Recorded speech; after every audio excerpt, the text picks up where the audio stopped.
Good morning बच्चों, happy Holi to you and your family. तो अब कल होली है, तो उससे पहले आज हम अपना चैप्टर स्टार्ट कर लेते हैं। ठीक है, 2 दिन तो आप लोग पढ़ेंगे नहीं। ठीक है, तो हमारा जो टॉपिक था लास्ट क्लास में वो हमने न्यूमेरिकल्स किए थे, मोडालिटी या मोल फ्रैक्शन पे। ठीक है, उसके बाद जो टॉपिक है एनसीईआरटी में है, ठीक है, वो है आपका सॉल्यूबिलिटी।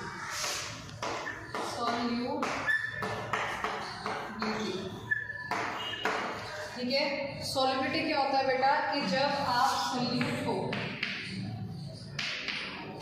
एक स्पेसिफिक अमाउंट ऑफ सॉल्वेंट में डिसॉल्व करते हैं। स्पेसिफिक अमाउंट ऑफ सॉल्वेंट का मतलब क्या है? सपोज मैंने बोला है कि आपका जो वाटर है 100 ml, ठीक है, सपोज 25 डिग्री सेल्सियस। ठीक है, मैं बोल रही हूँ इसके अंदर 10 ग्राम NaCl जो है वो ऐड हो सकता है, उससे ज़्यादा नहीं हो सकता। ठीक है, तो जो सॉल्वेंट है वो भी स्पेसिफिक अमाउंट में, फिक्स्ड अमाउंट में, और सॉल्यूट भी इससे ज़्यादा नहीं हो सकता ऐड। तो ये टर्म बनाएगी आपकी सॉल्युबिलिटी कि एक particular specific amount of solute के अंदर जब आप सॉल्यूट को डिसॉल्व कर रहे हैं, ठीक है, एक पर्टिकुलर अमाउंट में, ठीक है, वो कहलाती है सॉल्युबिलिटी। ठीक है, इस चैप्टर में हम लोग अब पढ़ेंगे 2 सॉल्यूशंस के बारे में। पहला सॉलिड इन लिक्विड सॉल्यूशन और गैस इन लिक्विड सॉल्यूशन। ठीक है, इससे पहले आपको 2-3 टर्म्स का पता होना जरूरी है। पहली टर्म बेटा आपकी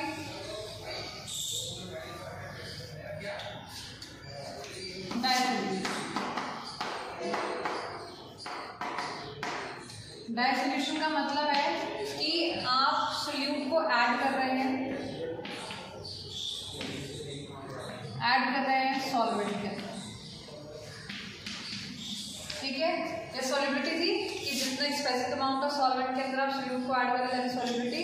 तो वो प्रोसेस जो है सॉल्यूट का ऐड करने का एक सॉल्वेंट के अंदर, दैट इज नोन एज डाइसोल्यूशन। ठीक है, उसके बाद नेक्स्ट टर्म आता है आपका सैचुरेटेड सॉल्यूशन। सैचुरेटेड सॉल्यूशन का मतलब है बेटा कि सपोज मैंने बोला है कि 1 गिलास पानी ले लिया, ठीक है, इसके अंदर मैंने 1 चम्मच चीनी डाल दी, ठीक है, घुल गई, फिर मैंने 2 चम्मच चीनी डाल दी और घुल गई, 3 चम्मच, 4 चम्मच, 5 चम्मच, ऐसे करते करते करते करते सपोज मैंने 15 चम्मच चीनी डाल दी। ठीक है, तो वो घुलेगी नहीं, वो नीचे आके बैठ जाएगी। ठीक है, तो वो सॉल्यूशन क्या कहलाएगा आपका? सैचुरेटेड सॉल्यूशन, यानी कि एक फिक्स्ड अमाउंट ऑफ सॉल्वेंट के अंदर जब एक पर्टिकुलर टेम्परेचर है, उसके बाद जब आपका सॉल्यूट एड अप होना बंद हो जाए, that is known as saturated solution. ये वैसे ही, ठीक है, तो ये इसी तरीके से हो गया बेटा जैसे कि आप क्लास में पढ़ रहे हैं। ठीक है, आपकी मैम ने 1 पीरियड ले लिया, आपको समझ में आ गया, 2 पीरियड ले लिया, चलो आपको समझ में आ गया। जब मैम कहते हैं कि नहीं भी मैं तो लंच तक आपको पढ़ाऊंगी ये सब्जेक्ट, ठीक है, तो आपके दिमाग में ऊपर में चीज़ें ऊपर चल जाती है, यानी कि आपका सैचुरेशन पॉइंट आ चुका है और उससे ज़्यादा नहीं पढ़ सकते। तो ऐसे ही सॉल्वेंट का सैचुरेशन पॉइंट क्या होगा जब उसमें और सॉल्यूट ऐड अप नहीं हो सकता। ठीक है, उसके बाद नेक्स्ट टर्म आती है बेटा मेरा unsaturated solution. Unsaturated solution, unsaturated solution का मतलब बेटा जब तक आप सपोज पानी के अंदर चीनी ऐड होती जा रही है, ठीक है, दैट इज अनसैचुरेटेड सॉल्यूशन। कि अब जब वो घुलना बंद हो जाएगी और उसके बाद वो नहीं घुलेगी, दैट इज सैचुरेटेड, और जब तक वो घुलती जा रही है, ठीक है, सॉल्युबिलिटी होती जा रही है, that is known as unsaturated solution. उसके बाद पार्ट है क्रिस्टलाइजेशन। क्रिस्टलाइजेशन वो प्रोसेस है जिसमें आप सॉल्यूट को सेपरेट आउट करते हो सॉल्यूशंस के अंदर से। ठीक है, और ये तभी ऑब्जर्व होगा जब आपका सॉल्यूशन क्या है? सैचुरेटेड होगा। फॉर एग्जांपल मैंने सॉल्वेंट सपोज पानी लिया, ठीक है, उसके अंदर मैंने सॉल्यूट ऐड कर दिया। सॉल्यूट सपोज मैंने बोला कि चीनी ले लिया आपने, ठीक है, शुगर आपने ऐड कर दिया। एक पॉइंट तक आप उसे ऐड करो जब तक कि वो घुलना बंद नहीं हो जाता।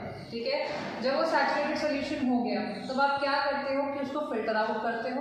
ठीक है, और जो आपका फिल्ट्रेट नीचे बचा हुआ होता है उसको हीट अपॉन करते हो। हीट करने के बाद आप उसको कूल करते हो, जब वो हाफ हो जाता है, और कूल करने के बाद आप देखते हो कि जो नीचे जमा हुआ है चाइना डस्ट के अंदर, that is the crystal of sugar. और ये आपने एक्सपेरिमेंट भी किया होगा 11th क्लास में, ठीक है, प्यूरिफिकेशन ऑफ क्रिस्टल्स वाला। बेटा आपका नेक्स्ट टॉपिक है सॉलिड एंड लिक्विड सोल्यूशन, ठीक है। सॉलिड इन लिक्विड सोल्यूशन मतलब कि सॉलिड आप लिक्विड के अंदर ऐड कर रहे हो और उसका सोल्यूशन बन रहा है, ठीक है। ये 3 चीज़ों पर डिपेंड करता है। पहला है nature of solute and salt, उसके बाद है आपका टेम्परेचर, और आपका तीसरा है प्रेशर।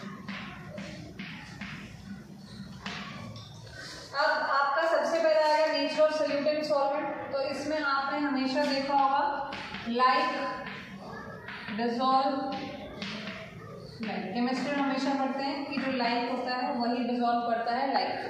सपोज मैंने बोला NaCl को मैं डिसॉल्व कर रही हूँ पानी के अंदर, ठीक है। तो ये क्या है आपका पोलर है, और वाटर भी क्या है आपका पोलर है। तो पोलर के अंदर पोलर भी डिसॉल्व हो सकता है। NaCl बेंजीन के अंदर डिसॉल्व नहीं होगा because benzene is what non polar, ठीक है। कोई भी पोलर सब्सटेंस होगा पोलर के अंदर ही डिसॉल्व होगा, नॉन पोलर के अंदर ही डिसॉल्व होगा, ठीक है। इसके बाद आपकी नेक्स्ट टर्म है टेम्परेचर, ठीक है। टेम्परेचर का effect solid and liquid solution पे पड़ेगा। जैसे जैसे आप टेम्परेचर को इंक्रीज करोगे, ठीक है, सॉल्युबिलिटी भी आपकी इंक्रीज होगी। सपोज ये ऐसी हो गया जैसे कि आपने पानी के अंदर चीनी मिलाई या नमक मिलाया, एक सैचुरेशन के बाद वो नहीं आपका घुल रहा है, ठीक है, रूम टेम्परेचर पे। जैसे ही आपने उसको हीट अप करना शुरू करा, ठीक है, टेम्परेचर बढ़ाया, तो आप देखेंगे कि आपका नमक और चीनी भी घुलनी शुरू हो गई। जैसे जैसे आप टेम्परेचर इंक्रीज करेंगे वैसे वैसे सॉल्युबिलिटी भी क्या होगी आपकी इंक्रीज करेगी, ठीक है।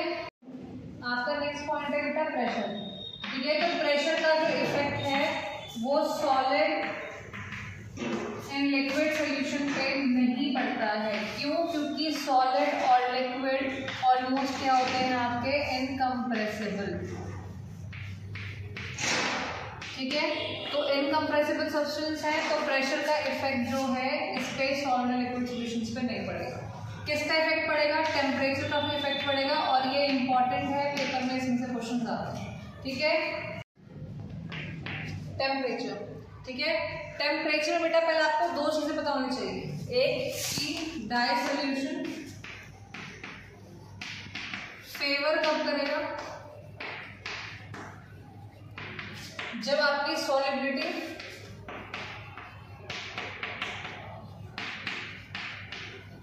इंक्रीज होगी, ठीक है। और क्रिस्टलाइजेशन जो प्रोसेस है आपका वो फेवर कब करेगा? जब सॉल्युबिलिटी आपकी डिक्रीज हो जाएगी, ठीक है। बेटा इसको ध्यान से सुनिएगा, ठीक है। थोड़ा सा कॉम्प्लिकेटेड है लेकिन आपको समझ में आ जाएगा। डाई सॉल्यूशन अगर आपका एक्सोथर्मिक है, मतलब अगर आपका सॉल्यूशन सॉल्यूट प्लस सॉल्वेंट, ठीक है। अगर आपका रिलीज हो रहा है, क्या नाम है, टेम्परेचर बढ़ रहा है आपका, क्योंकि एक्सोथर्मिक में क्या होती है हीट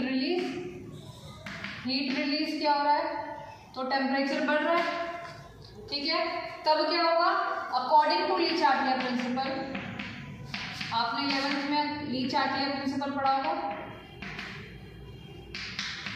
ली चार्टियर प्रिंसिपल बेटा क्या कहता है कि अगर आप कोई भी suppose A plus B C plus D, ये आपके प्रोडक्ट है, ये रिएक्ट है। अगर आप इधर की तरफ कॉन्सेंट्रेशन बढ़ा रहे हो तो रिएक्शन अपने आप को कुछ इस तरीके से एडजस्ट कर लेगा कि आपका जो रिएक्शन है वो लेफ्ट टू राइट शिफ्ट हो जाए, यानी कि ज़्यादा प्रोडक्ट बनेंगे।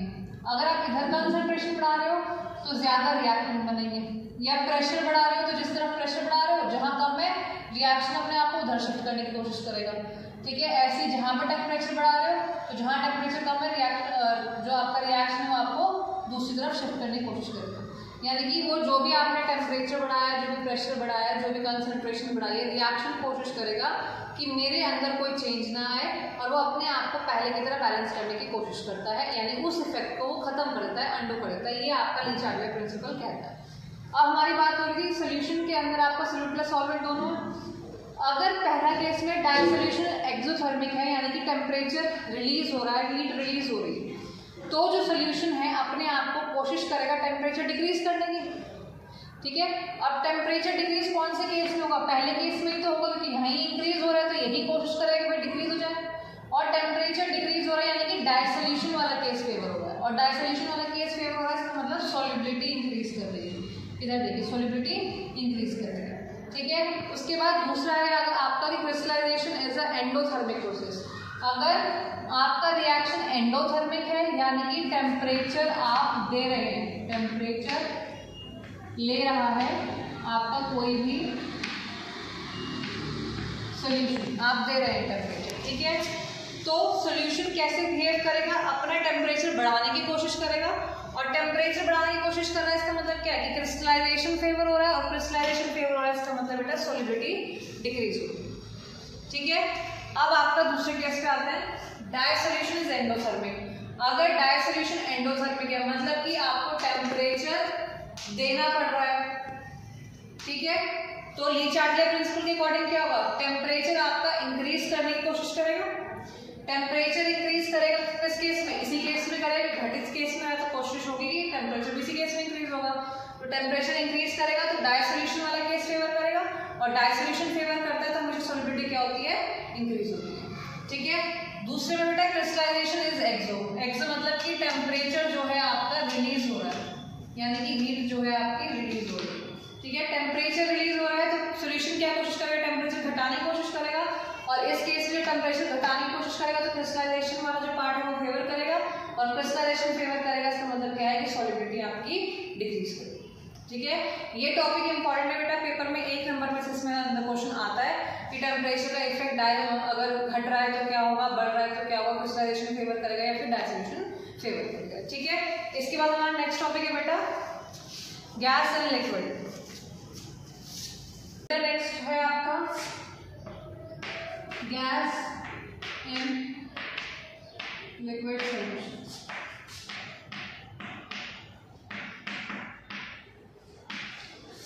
इसमें बेटा 3 केस हैं आपके। पहला नेचर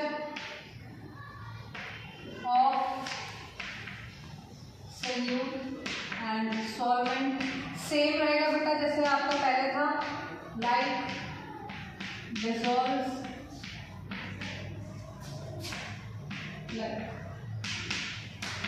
यानी कि पोलर पोलर चला जाएगा और नॉन पोलर नॉन पोलर।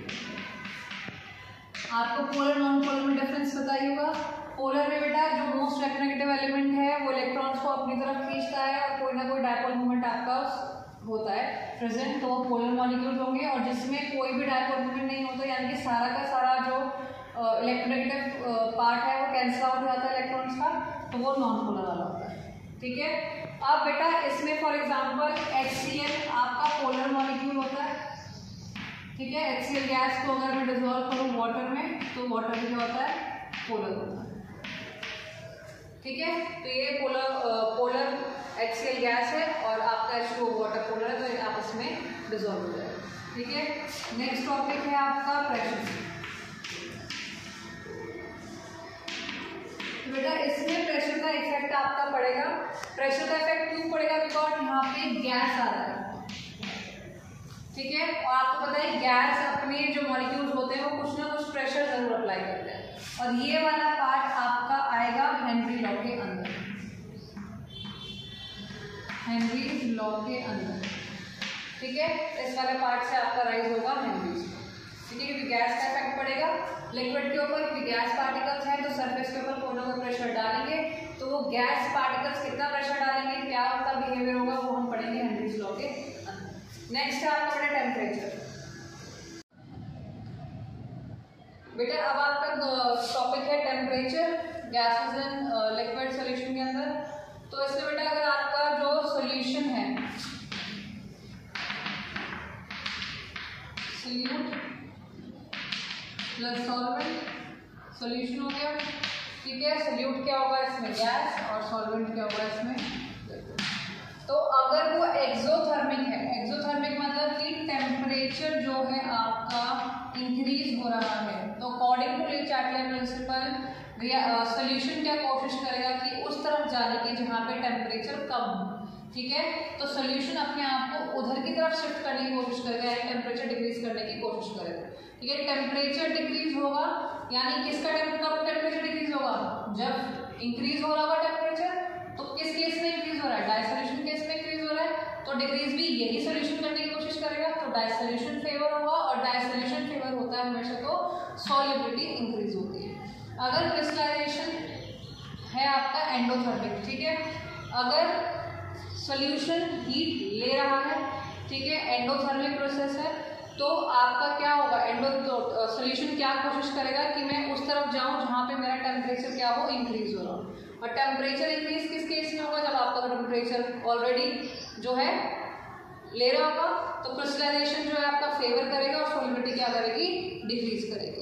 तो बेटा जो आपकी गैसेस होती हैं वो हमेशा कम सॉल्युबल होती हैं, किसमें, जिसमें आपका टेम्परेचर लिक्विड का ज़्यादा होता है एज कम्पेयर टू जिसमें टेम्परेचर लिक्विड का कम होता है। ये ऐसा एग्जाम्पल हो गया कि आपका जो एक्वेटिक एनिमल्स होते हैं, अगर टेम्परेचर ज़्यादा होता है पानी का, तो उनको थोड़ी तकलीफ होती है एज कम्पेयर टू अगर पानी का टेम्परेचर ठंडा होता है। तो क्यों बेटा, क्योंकि जो ऑक्सीजन गैस ऑलरेडी डिसॉल्व है उसके अंदर, उसकी सॉल्युबिलिटी कम हो जाती है as compare to warm water. और ये क्यों होता है, क्योंकि डाइसोल्यूशन एक्सोथर्मिक प्रोसेस आ गया, क्योंकि आपका टेम्परेचर बढ़ रहा है, ठीक है। तो टेम्परेचर बढ़ रहा है, तो क्रिस्टलाइजेशन जो आपका प्रोसेस है वो क्या कोशिश करेगा कि टेम्परेचर डिक्रीज हो जाए अकॉर्डिंग टू ले-चैटले प्रिंसिपल। तो आप होगा आपका टेम्परेचर इंक्रीज हो रहा है, इसका मतलब क्रिस्टलाइजेशन फेवर कर रहा है और सॉल्युबिलिटी डिक्रीज हो रही है। तो जो एक्वेटिक एनिमल्स होते हैं पानी के अंदर, अगर टेम्परेचर जो हो वो ज़्यादा होता है पानी का, ठीक है, तो उनको तकलीफ होती है, वो नीचे की तरफ चले जाते हैं जहाँ टेम्परेचर कम होता है। क्यों, क्योंकि अगर टेम्परेचर बढ़ रहा है तो क्रिस्टलाइजेशन फेवर करना शुरू कर देगा पानी के अंदर, ठीक है, और सॉल्युबिलिटी घट जाएगी। जो ऑक्सीजन की जो मात्रा है पानी के अंदर, उसका जो डिसॉल्व सॉल्युबिलिटी है वो कम होनी शुरू हो जाती है। इसलिए एक्वेटिक लाइफ जो होती है, एक्वेटिक एनिमल्स होते हैं, वो ठंडे पानी में रहना ज़्यादा प्रेफर करते हैं एज कम्पेयर टू इसका टेम्परेचर हाई, ठीक है। अब नेक्स्ट क्लास में हम लोग करेंगे हेनरीज लॉ, रॉल्स लॉ, और हेनरी और रॉल्स लॉ के ऊपर कुछ न्यूमेरिकल्स भी डिस्कस करेंगे, ठीक है। Happy Holi to all of you and thanks for watching. Please like and subscribe our channel.